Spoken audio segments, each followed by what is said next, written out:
മരണാനന്തരം മറ്റൊരു ജീവിതമുണ്ടോ? ഉണ്ടെങ്കിൽ എങ്ങനെയുള്ളത്? ഈ ചോദ്യം യഥാർത്ഥത്തിൽ നമ്മുടെ അറിവിന് പ്രാപ്യമായ പരിധിയിൽ നിന്ന് വളരെ വിദൂരത്താണ്. മരണാനന്തരം എന്തുണ്ട്, എന്തില്ല എന്ന് മരണാതിർത്തിക്കപ്പുറം എത്തിനോക്കാവുന്ന ദൃഷ്ടി നമുക്കില്ല. അവിടത്തെ വല്ല ശബ്ദവും കേൾക്കതക്ക കാതും നമുക്കില്ല. മരണാനന്തരം വല്ലതുമുണ്ടോ, ഇല്ലേ എന്ന് നിരീക്ഷിച്ചറിയാനുതകുന്ന ഉപകരണവും നമ്മുടെ പക്കലില്ല. അതിനാൽ ശാസ്ത്രത്തെ സംബന്ധിച്ചിടത്തോളം പ്രസ്തുത ചോദ്യം അതിന്റെ പരിധിയിൽ നിന്ന് തികച്ചും പുറത്താണ്. ശാസ്ത്രത്തിന്റെ പേരിൽ മരണാനന്തരം യാതൊരു ജീവിതവും ഇല്ലെന്ന് പറയുന്നവൻ കേവലം അശാസ്ത്രീയവും യുക്തിവിരുദ്ധവുമായ വാദമാണ് വാസ്തവത്തിൽ പുറപ്പെടുവിക്കുന്നത്. തിട്ടമായ വല്ല വിജ്ഞാനമാർഗവും ലഭിക്കാത്ത കാലത്തോളം മരണാനന്തരം മറ്റൊരു ജീവിതമുണ്ടെന്നോ ഇല്ലെന്നോ ശാസ്ത്രത്തിന്റെ വെളിച്ചത്തിൽ പറയുക സാധ്യമല്ല. മരണാനന്തര ജീവിതത്തെ നിഷേധിക്കുകയോ സമ്മതിക്കുകയോ ചെയ്യാതിരിക്കുകയെന്ന നയമേ ചുരുങ്ങിയ പക്ഷം ശാസ്ത്രീയ നയമായിരിക്കുകയുള്ളൂ. എന്നാൽ കർമ്മജീവിതത്തിൽ ഈ ശാസ്ത്രീയ നയം പാലിക്കുക സാധ്യമാണോ? ഒരുപക്ഷെ എന്നല്ല, തീർച്ചയായും സാധ്യമല്ല. ഒരു വസ്തുവിന്റെ യാഥാർത്ഥ്യം അറിയാനുള്ള മാർഗങ്ങൾ നമ്മുടെ പക്കലില്ലാതെ വരുമ്പോൾ അതുണ്ടെന്നോ ഇല്ലെന്നോ വാദിക്കുന്നതിൽ നിന്ന് നാം ഒഴിഞ്ഞു നിൽക്കുകയെന്നത് യുക്തിപരമായി നോക്കുമ്പോൾ തീർച്ചയായും സാധ്യമാണ്. എന്നാൽ അതേ വസ്തുവിന് നമ്മുടെ കർമ്മജീവിതവുമായി ബന്ധമുണ്ടായിരിക്കുമ്പോൾ അതിന്റെ നിഷേധത്തിലോ സ്ഥാപനത്തിലോ രണ്ടിലൊന്നിൽ നമ്മുടെ കർമ്മനയം കെട്ടിപ്പടുക്കുകയല്ലാതെ ഗത്യന്തരമില്ല. ഉദാഹരണമായി, ഒരപരിചിത വ്യക്തിയുമായി നമുക്ക് യാതൊരിടപാടും നടത്തേണ്ടതായിട്ടില്ലാതിരിക്കെ അവന്റെ വിശ്വസ്തതയെ സംബന്ധിച്ച് അനുകൂലമായോ പ്രതികൂലമോ ആയ യാതൊരു തീരുമാനവും കൽപ്പിക്കാതിരിക്കുകയെന്നത് നമുക്ക് സാധ്യമായേക്കും. എന്നാൽ അതേ വ്യക്തിയുമായി നമുക്കിടപെടേണ്ടി വരുമ്പോൾ വിശ്വാസ്യനെന്നോ വിശ്വാസ്യനല്ലെന്നോ ധരിച്ച് അവനുമായി ഇടപെടുവാൻ നാം നിർബന്ധിതരാകുന്നു. വിശ്വസ്തനെന്നോ അല്ലെന്നോ തെളിയാതിരിക്കുന്ന കാലത്തോളം നമുക്കവനുമായി സംശയത്തോടുകൂടി ഇടപെടാമെന്നത് ശരി തന്നെ. പക്ഷേ അവന്റെ വിശ്വസ്തതയിൽ സംശയിച്ച് നാം നടത്തുന്ന ഇടപാട് ഫലത്തിൽ വിശ്വസ്തതയെ നിഷേധിച്ച് നടത്തുന്ന ഇടപാടിന് തുല്യമായിരിക്കുമെന്ന് വ്യക്തമാണ്. അതിനാൽ നിഷേധത്തിനും സമ്മതത്തിനുമിടക്കുള്ള സംശയാവസ്ഥ ഹൃദയത്തിൽ മാത്രമേ നിലനിൽക്കുകയുള്ളൂ. കർമ്മനയം സംശയത്തിൽ കെട്ടിപ്പടുക്കുക ഒരു വിധത്തിലും സാധ്യമല്ല. അതിന് സമ്മതമോ നിഷേധമോ രണ്ടിലൊന്ന് ഏതു നിലക്കും അനിവാര്യമാണ്. മരണാനന്തര ജീവിത പ്രശ്നമെന്നത് കേവലം ദാർശനിക പ്രശ്നമല്ല.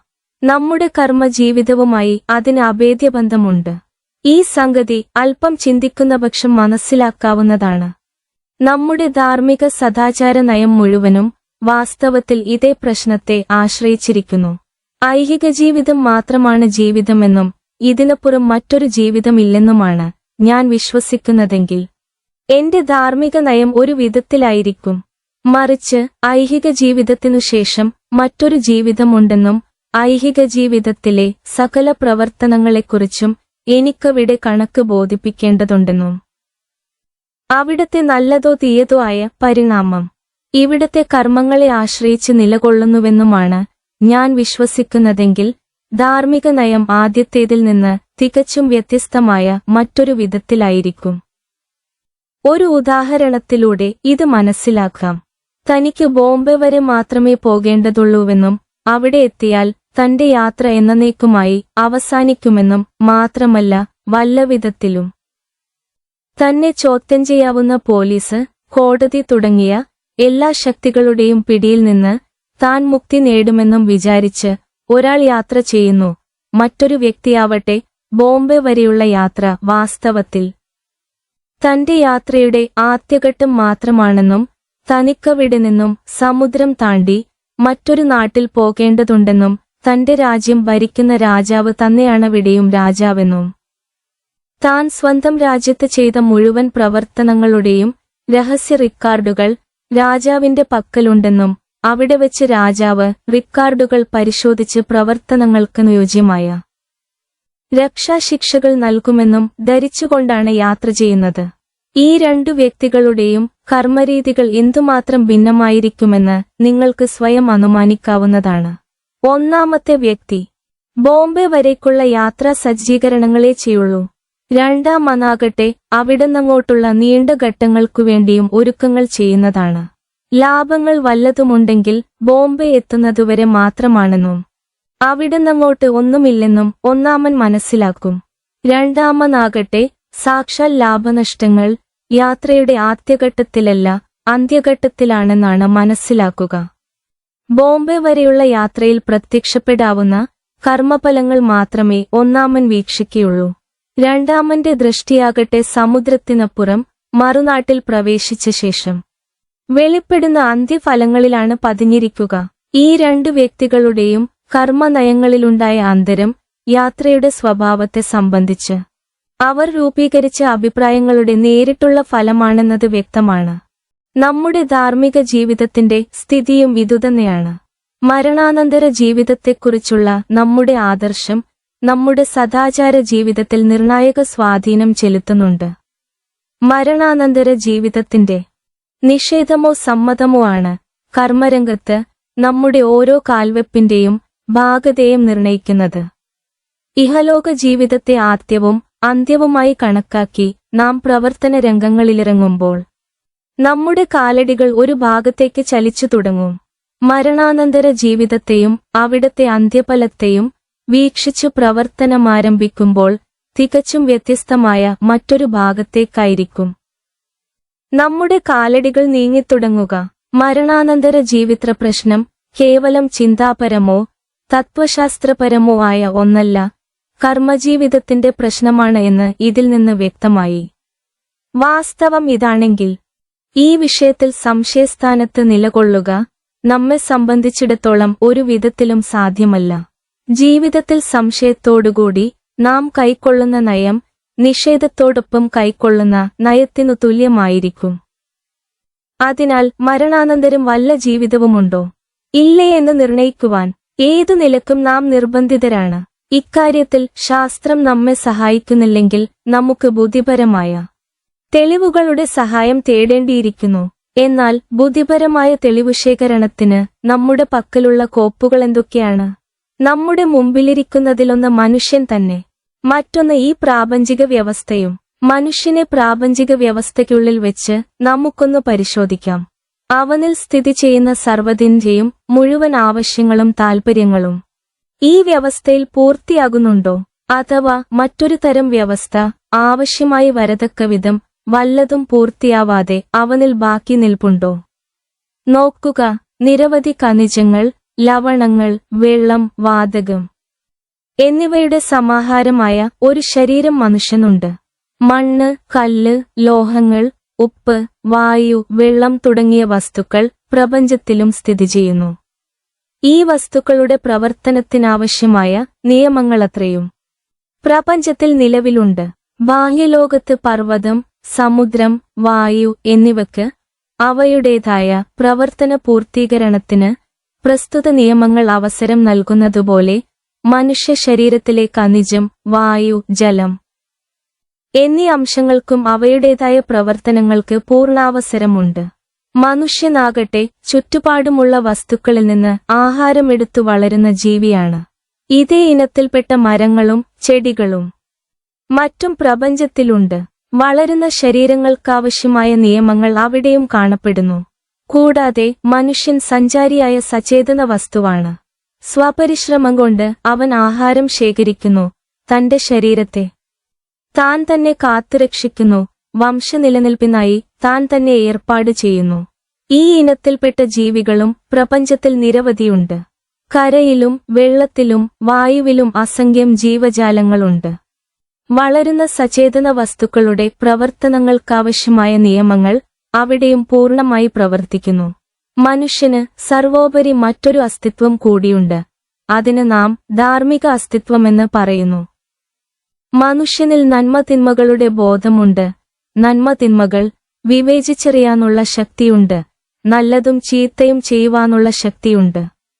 നന്മക്ക് നല്ലതും തിന്മക്ക് തീയതുമായ ഫലം വെളിപ്പെടണമെന്ന് അവന്റെ പ്രകൃതി ആവശ്യപ്പെടുന്നു. നീതി, അനീതി, സത്യം, അസത്യം, ദയ, നിർദയത്വം, കൃതജ്ഞത, കൃതജ്ഞത, ഔദാര്യം, പിശുക്ക്, വിശ്വസ്തത, വഞ്ചന തുടങ്ങിയ വിവിധ ഗുണങ്ങളെ അവൻ വേർതിരിച്ചു മനസ്സിലാക്കുന്നു. പ്രസ്തുത ഗുണങ്ങൾ അവന്റെ കർമ്മജീവിതത്തിൽ കാണപ്പെടുന്നു. ഇതെല്ലാം കേവലം ഭാവനാ വസ്തുക്കളല്ല, ഇവയുടെ പ്രത്യാഘാതങ്ങൾ മനുഷ്യനാഗരികതയിൽ പ്രതിഫലിക്കുന്നുണ്ട്. അതിനാൽ മനുഷ്യപ്രകൃതി ശക്തിപൂർവം ആവശ്യപ്പെടുന്നു. മനുഷ്യപ്രവർത്തനങ്ങളുടെ പ്രാകൃതിക ഫലങ്ങൾ എന്ന പോലെ ധാർമ്മിക ഫലങ്ങളും പ്രത്യക്ഷീഭവിക്കണമെന്ന്. എന്നാൽ പ്രാപഞ്ചിക വ്യവസ്ഥയിൽ ഗാഢമായൊന്ന് ചിന്തിച്ചു നോക്കുക. മനുഷ്യപ്രവർത്തനങ്ങളുടെ ധാർമ്മിക ഫലങ്ങൾ ഇവിടെ പൂർണ്ണമായും പ്രത്യക്ഷപ്പെടുക സാധ്യമാണോ? അതിനിവിടെ സാധ്യതയില്ലെന്ന് ഞാൻ ഉറപ്പിച്ചു പറയുന്നു. കാരണം അതിനുള്ള ഏർപ്പാടുതന്നെ ഇവിടെ ചെയ്യപ്പെട്ടിട്ടില്ല. നമ്മുടെ അറിവിൽപ്പെട്ടിടത്തോളം ധാർമ്മികാസ്തിത്വമുള്ള ഒരു സൃഷ്ടി മനുഷ്യനൊഴികെ ഇവിടെ കാണപ്പെടുന്നില്ല. പ്രാപഞ്ചിക വ്യവസ്ഥയെങ്കിലും പ്രകൃതി നിയമമനുസരിച്ചാണ് ചലിക്കുന്നത്. ധാർമ്മിക നിയമങ്ങൾക്ക് എവിടെയും ആധിപത്യമുള്ളതായി കാണുന്നില്ല. ഇവിടെ പണത്തിന് നിലയും വിലയുമുണ്ട്, സത്യത്തിനു നിലയോ വിലയോ ഇല്ല. ഇവിടെ മാങ്ങണ്ടിയിൽ നിന്ന് എപ്പോഴും മാവു തന്നെ മുളയ്ക്കുന്നു. എന്നാൽ സത്യത്തിന്റെ വിത്ത് വിതക്കുന്നവരുടെ മേൽ ചിലപ്പോൾ പുഷ്പവർഷമുണ്ടാകുമെങ്കിൽ ചിലപ്പോൾ അല്ല. പലപ്പോഴും ശകാരങ്ങളും അക്രമമർദ്ദനങ്ങളുമാണ് വർഷിക്കപ്പെടുന്നത്. ഇവിടെ ഭൗതിക പദാർത്ഥങ്ങൾക്ക് നിശ്ചിത നിയമങ്ങൾക്കൊത്ത് നിശ്ചിത ഫലങ്ങൾ വെളിപ്പെടുന്നു. എന്നാൽ ധാർമ്മിക മൂല്യങ്ങൾക്ക് നിശ്ചിത ഫലങ്ങൾ തന്നെ എപ്പോഴും വെളിപ്പെടത്തക്ക നിർണിത നിയമങ്ങളില്ല, പ്രകൃതി നിയമങ്ങളുടെ ആധിപത്യം നിമിത്തം. ധാർമ്മിക ഫലങ്ങൾ പലപ്പോഴും വെളിപ്പെടുക തന്നെയില്ല, വെളിപ്പെട്ടാൽ തന്നെ പ്രകൃതി നിയമങ്ങൾ അനുവദിക്കുന്നത് മാത്രം. എന്നല്ല, ഒരു പ്രവർത്തനത്തിന് ഒരു പ്രത്യേക ഫലം വെളിപ്പെടുവാൻ ധർമ്മം ആവശ്യപ്പെടുകയും പക്ഷേ പ്രകൃതി നിയമങ്ങളുടെ കൈകടത്തൽ കാരണം തികച്ചും വ്യത്യസ്തമായ മറ്റൊരു ഫലം പ്രത്യക്ഷത്തിൽ വരികയും ചെയ്യുകയെന്നത് ധാരാളം സംഭവിക്കുന്നുണ്ട്. മാനുഷിക പ്രവർത്തനങ്ങളുടെ ധാർമ്മിക ഫലങ്ങൾ ഒരു നിശ്ചിത വ്യവസ്ഥയനുസരിച്ച് പ്രത്യക്ഷീഭവിക്കുവാൻ മനുഷ്യൻ തന്റെ നാഗരിക രാഷ്ട്രീയ വ്യവസ്ഥകൾ വഴി കുറെ ശ്രമിച്ചിട്ടുണ്ടെങ്കിലും അത് അങ്ങേയറ്റം പരിമിതവും അപൂർണവുമാണ്. ഒരു വശത്ത് പ്രകൃതി നിയമങ്ങൾ അതിനെ പരിമിതവും അപൂർണവുമാക്കുന്നുവെങ്കിൽ മറുവശത്ത് മനുഷ്യന്റെ തന്നെ നിരവധി ന്യൂനതകളും ബലഹീനതകളും അതിന്റെ അപൂർണതയെയും അപ്രായോഗികതയെയും പൂർവോപരി വർദ്ധിപ്പിക്കുകയും ചെയ്യുന്നു. ചില ഉദാഹരണങ്ങളിലൂടെ എന്റെ ഉദ്ദേശ്യം വ്യക്തമാക്കാം. ഒരാൾ അപരനോടുള്ള ശത്രുത കാരണം അയാളുടെ വീടിനു തീകൊളുത്തിയാൽ അത് കത്തിനശിക്കുന്നു. ഇതവന്റെ പ്രവൃത്തിയുടെ സ്വാഭാവിക ഫലമാണ്. ഈ കടുങ്കൈ ചെയ്തവൻ ഒരു കുടുംബത്തിന് എത്രമാത്രം നാശനഷ്ടങ്ങൾ ഏൽപ്പിച്ചുവോ അത്രയും ശിക്ഷ അനുഭവിക്കുക എന്നതാണ് ഇതിന്റെ ധാർമ്മിക ഫലം. എന്നാൽ ഈ ധാർമ്മിക ഫലം പ്രത്യക്ഷപ്പെടണമെങ്കിൽ എന്തെല്ലാം ഉപാധികൾ ഒത്തുകൂടണം?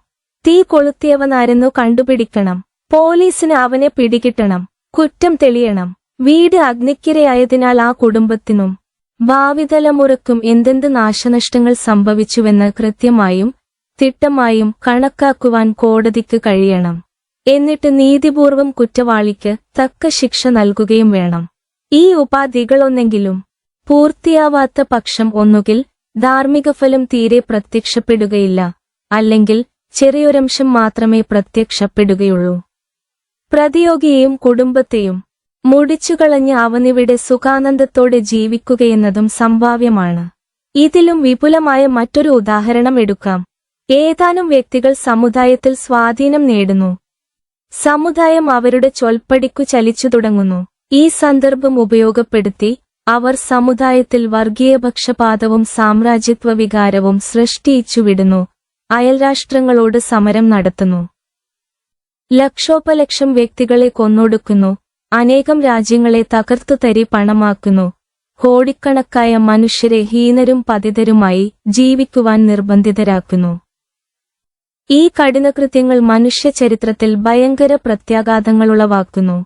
ഭാവി തലമുറ നൂറ്റാണ്ടുകളോളം തൽക്കെടുതികൾ അനുഭവിക്കുന്നു. ഈ കൊടുംപാതകത്തിനുത്തരവാദികളായ ചുരുക്കം വ്യക്തികൾക്ക് അവരുടെ കുറ്റത്തിനനുയോജ്യവും നീതിപൂർവകവുമായ ശിക്ഷ ഐഹിക ജീവിതത്തിൽ തന്നെ ലഭിക്കുക സാധ്യമാണെന്ന് നിങ്ങൾ വിചാരിക്കുന്നുണ്ടോ? അവരിൽ ഓരോരുത്തനെയും അരിഞ്ഞ കഷ്ണങ്ങളാക്കിയെന്നു വെക്കുക. ജീവനോടെ തീയിലിട്ടു ദഹിപ്പിച്ചെന്നു വിചാരിക്കുക. അല്ല, മനുഷ്യ കഴിവിൽപ്പെട്ട വിധത്തിലെല്ലാം ശിക്ഷിച്ചുവെന്നു തന്നെ സങ്കൽപ്പിക്കുക. എന്നാൽ തന്നെയും കോടാനുകോടി മനുഷ്യർക്കും അവരുടെ ഭാവിതലമുറകൾക്കും ആ അക്രമികളേൽപ്പിച്ച നാശനഷ്ടങ്ങൾക്ക് അത് തുല്യ ശിക്ഷയായിരിക്കില്ലെന്ന് തികച്ചും വ്യക്തമാണ്. ഈ പ്രാപഞ്ചിക വ്യവസ്ഥയിൽ നടക്കുന്ന പ്രകൃതി നിയമമനുസരിച്ച് അവരുടെ കുറ്റങ്ങൾക്ക് തക്ക ശിക്ഷ ലഭിക്കുക തീരെ സാധ്യവുമല്ല. ഇനി മറുവശത്ത് സജ്ജനങ്ങളെ നോക്കുക. അവർ മനുഷ്യരാശിക്ക് സത്യവും നേർമാർഗവും പഠിപ്പിച്ചു, സന്മാർഗദീപം കാണിച്ചുകൊടുത്തു. മനുഷ്യതലമുറകൾ നിരവധി നൂറ്റാണ്ടുകളായി അതിന്റെ സത്ഫലങ്ങൾ ആസ്വദിക്കുന്നു. ഇനിയും അനേകകാലം ആസ്വദിക്കുകയും ചെയ്യും. ഒന്ന് ചിന്തിച്ചു നോക്കുക, ഈ സജ്ജനങ്ങളുടെ മഹൽ സേവനങ്ങൾക്കുള്ള പൂർണ്ണ പ്രതിഫലം ഈ ലോകത്തുവെച്ച് ലഭിക്കുക സാധ്യമാണോ? ഒരാളുടെ പ്രവർത്തനഫലം അയാളുടെ മരണത്തോടുകൂടി അവസാനിക്കുന്നില്ലെങ്കിൽ 1000 സംവത്സരങ്ങളോളം നിരവധി മനുഷ്യ തലമുറകളിൽ അതു വ്യാപിച്ചുകൊണ്ടിരിക്കുമെങ്കിൽ അതിനെല്ലാമുള്ള പൂർണ്ണ പ്രതിഫലം ഇന്നത്തെ പ്രകൃതി നിയമങ്ങളുടെ ചട്ടക്കൂടിൽ അയാൾക്കാസ്വദിക്കാമെന്നോ നിങ്ങൾക്കെങ്ങനെ ചിന്തിക്കുവാൻ കഴിയും? മുൻ പ്രസ്താവിച്ച പോലെ ഒന്നാമതായി, മാനുഷിക പ്രവർത്തനങ്ങളുടെ ധാർമ്മിക ഫലങ്ങൾ പൂർണ്ണമായും പ്രത്യക്ഷപ്പെടാറുള്ള പഴുതുതന്നെ ഇന്നത്തെ പ്രകൃതി നിയമങ്ങൾക്കകത്തില്ല. രണ്ടാമതായി, മനുഷ്യന്റെ അല്പകാല ജീവിത പ്രവർത്തനങ്ങളുടെ പ്രത്യാഘാതം അതിവിപുലവും ദൂരവ്യാപകവുമാണ്. കോടാനുകോടി വർഷത്തെ ജീവിതം കൊണ്ട് മാത്രമേ ഓരോ പ്രവർത്തനത്തിന്റെയും പൂർണ്ണഫലം അനുഭവിക്കാനാവൂ. നിലവിലുള്ള പ്രകൃതി നിയമമനുസരിച്ചാണെങ്കിൽ അത്ര നീണ്ട ഒരു ജീവിതം മനുഷ്യനു ലഭ്യമല്ല. ഇതിൽ നിന്ന് ഒരു സംഗതി വ്യക്തമാവുന്നു. മനുഷ്യാസ്തിത്വത്തിലെ ഭൗതികാംശങ്ങളെ സംബന്ധിച്ചിടത്തോളം ഇന്നത്തെ പ്രകൃതി ലോകവും ഫിസിക്കൽ വേൾഡ് പ്രകൃതി നിയമങ്ങളും ധാരാളം മതിയെങ്കിലും അവനിലെ ധാർമ്മികവും സദാചാരപരവുമായ അംശങ്ങൾക്ക് ഈ ലോകം തീരെ പര്യാപ്തമല്ല. അതിന് മറ്റൊരു ലോകവ്യവസ്ഥ കൂടിയേ കഴിയൂ. അതിലെ ഭരണനിയമം, ഗവേണിംഗ് ലോ, ധാർമ്മിക നിയമമായിരിക്കണം. പ്രകൃതി നിയമം അതിനു കീഴിൽ സഹായകമെന്ന നിലക്കുമാത്രം വർത്തിക്കണം. അതിൽ ജീവിതം അപരിമേയവും നിസ്സീമവുമായിരിക്കണം. ഇഹലോകത്ത് പ്രത്യക്ഷപ്പെടാതിരുന്നതോ വിരുദ്ധമായി പ്രത്യക്ഷപ്പെട്ടതോ ആയ എല്ലാ ധാർമ്മിക ഫലങ്ങളും അവിടെ ശരിയായും പൂർണ്ണമായും പ്രത്യക്ഷപ്പെടണം. അവിടെ വെള്ളിക്കും സ്വർണത്തിനുമല്ല, സത്യത്തിനും നന്മക്കുമായിരിക്കണം ഘനവും തൂക്കവും വിലയും. ധാർമ്മികമായി കത്തിനശിക്കാൻ അർഹമായതിനെ മാത്രമേ അവിടെ അഗ്നി കത്തിക്കാവൂ. അവിടെ സുഖാനന്ദങ്ങൾ സത്വൃത്തിനും ദുഃഖയാതനകൾ ദുർവൃത്തിനും മാത്രം ലഭിക്കണം. അങ്ങനെ ഒരു ലോകം വരണമെന്ന്, തീർച്ചയായും വരണമെന്ന് ബുദ്ധി ആഗ്രഹിക്കുന്നു, പ്രകൃതി ആവശ്യപ്പെടുന്നു. ബുദ്ധിപരമായ തെളിവുകളെ സംബന്ധിച്ചിടത്തോളം അവ നമ്മെ അങ്ങനെ ഒരു ലോകം ആവശ്യമാണ് എന്ന അതിർത്തി വരെ കൊണ്ടുചെന്നുവിടുന്നു. അങ്ങനെയൊരു ലോകം വാസ്തവത്തിലുണ്ടോ എന്ന പ്രശ്നമാണെങ്കിൽ അതിനെക്കുറിച്ച് വിധി കൽപ്പിക്കുവാൻ നമ്മുടെ ബുദ്ധിയും ശാസ്ത്രവും രണ്ടും അശക്തങ്ങളാണ്. ഇവിടെയാണ് ഖുർആൻ നമ്മുടെ സഹായത്തിനെത്തുന്നത്. അത് നമ്മോട് പറയുന്നു, നിങ്ങളുടെ ബുദ്ധിയും നിങ്ങളുടെ പ്രകൃതിയും ഏതൊന്നാവശ്യപ്പെടുന്നുവോ അത് വാസ്തവത്തിൽ സംഭവിക്കുക തന്നെ ചെയ്യും. പ്രകൃതി നിയമങ്ങളിൽ അധിഷ്ഠിതമായ ഇന്നത്തെ ലോകവ്യവസ്ഥ ഒരിക്കൽ നശിക്കുന്നതും മറ്റൊരു വ്യവസ്ഥ രൂപപ്പെടുന്നതുമാണ്. അതിൽ ആകാശഭൂമികളും മറ്റെല്ലാ വസ്തുക്കളും ഇന്നത്തേതിൽ നിന്ന് വ്യത്യസ്തമായ മറ്റൊരു നിലയിലായിരിക്കും. അനന്തരം ലോകാരംഭം മുതൽ അന്ത്യനാൾ വരെ ഉണ്ടായ മുഴുവൻ മനുഷ്യരെയും അല്ലാഹു വീണ്ടും സൃഷ്ടിക്കുന്നതും ഒരേ സമയത്ത് തന്റെ സന്നിധിയിൽ ഹാജരാക്കുന്നതുമാണ്. ഓരോ വ്യക്തിയുടെയും ഓരോ ജനതയുടെയും മുഴുവൻ മനുഷ്യവംശത്തിന്റെയും ജീവിതറിക്കാരുടെ യാതൊരുവിധ ഏറ്റക്കുറവും കൂടാതെ സുരക്ഷിതമായി അവിടെ സ്ഥിതി ചെയ്യുന്നുണ്ടായിരിക്കും. ഓരോ വ്യക്തിയുടെയും കർമ്മങ്ങൾക്ക് ഇഹലോകത്തുണ്ടായ പ്രത്യാഘാതങ്ങളുടെ പൂർണ്ണ റിപ്പോർട്ടും അവിടെ ഉണ്ടായിരിക്കും. പ്രസ്തുത പ്രത്യാഘാതങ്ങൾ പ്രതിഫലിച്ച് മുഴുവൻ തലമുറകളും സാക്ഷിക്കൂട്ടിൽ ഹാജരാക്കപ്പെടും. മനുഷ്യന്റെ വാക്കുകളുടെയും പ്രവൃത്തികളുടെയും മുദ്ര പതിഞ്ഞിട്ടുള്ള ഓരോ അണുവും അതിന്റെ കഥ പറയും എന്നല്ല, മനുഷ്യന്റെ കൈകാലുകൾ, കണ്ണ്, ചെവി തുടങ്ങിയ ഓരോ അവയവവും സാക്ഷി നിൽക്കും. അവയെ മനുഷ്യൻ എങ്ങനെ ഉപയോഗിച്ചുവെന്ന് പറയും. അനന്തരം സർവോന്നതനായ വിധികർത്താവ് പൂർണ്ണ നീതിയോടെ വിധി പറയും. എത്തരം രക്ഷാശിക്ഷകൾക്കർഹരാണെന്ന്. പ്രസ്തുത രക്ഷയും ശിക്ഷയും അതിവിപുലവും വ്യാപകവുമായിരിക്കും. നിലവിലുള്ള ലോകവ്യവസ്ഥയുടെ പരിമിത തോതുകൾ വെച്ച് അത് കണക്കാക്കുക തന്നെ സാധ്യമല്ല. അവിടത്തെ സ്ഥലകാല മാനദണ്ഡം ഇവിടത്തേതിൽ നിന്നു വ്യത്യസ്തമായിരിക്കും. വിലകളും തോതുകളും ഭിന്നമായിരിക്കും. അവിടത്തെ പ്രകൃതി നിയമം മറ്റൊരു വിധത്തിലായിരിക്കും. മനുഷ്യന്റെ ഏതേത് സൽക്കർമ്മഫലങ്ങളും പ്രത്യാഘാതങ്ങളും ഇഹലോകത്ത് സഹസ്രസംവത്സരങ്ങളോളം നീണ്ടുനിൽക്കുന്നുണ്ടോ? അതിനെല്ലാമുള്ള പൂർണ്ണഫലം അവിടെ വെച്ച് ആസ്വദിക്കുവാൻ കഴിയും. മരണമോ രോഗമോ വാർദ്ധക്യമോ ഒന്നും തന്നെ അവിടത്തെ സുഖാനന്ദങ്ങളെ തടസ്സപ്പെടുത്തുന്നതല്ല. അതുപോലെ മനുഷ്യന്റെ ഏതേത് ദുഷ്കർമ്മ ഫലങ്ങൾ ഇഹലോകത്ത് 1000 സംവത്സരങ്ങളോളം അസംഖ്യം തലമുറകളിൽ വ്യാപിച്ചുകൊണ്ടിരുന്നുവോ അതിനെല്ലാമുള്ള തക്ക ശിക്ഷയും അവിടെ വെച്ചനുഭവിക്കേണ്ടിവരും. മരണമോ ബോധക്ഷയമോ ഒന്നും തന്നെ പ്രസ്തുത ശിക്ഷയിൽ നിന്ന് മോചിപ്പിക്കുകയില്ല. ഇങ്ങനെയുള്ള ഒരു ജീവിതവും ഇത്തരമൊരു ലോകവും അസംഭവ്യമെന്നു വിചാരിക്കുന്നവരുടെ അല്പബുദ്ധിയിൽ എനിക്ക് നുകമ്പയാണ് തോന്നുന്നത്. നമ്മുടെ ഇന്നത്തെ ലോകവ്യവസ്ഥ, ഇന്നത്തെ പ്രകൃതി നിയമങ്ങളോടുകൂടി നിലകൊള്ളുക സാധ്യമാണെങ്കിൽ മറ്റൊരു ലോകവ്യവസ്ഥ മറ്റൊരു നിയമത്തോടുകൂടി എന്തുകൊണ്ട് നിലവിൽ വന്നുകൂടാ? എന്നാൽ അങ്ങനെയൊരു ലോകം തീർച്ചയായും ഉണ്ടാകുമെന്ന് ഖണ്ഡിതമായും സ്ഥാപിക്കുക യുക്തിയുടെയോ ശാസ്ത്രത്തിന്റെയോ പരിധിയിൽപ്പെട്ടതല്ല. അതിന് ഈമാനുമ്പിൽ ഗൈബ് അദൃശ്യവിശ്വാസം തന്നെ വേണം.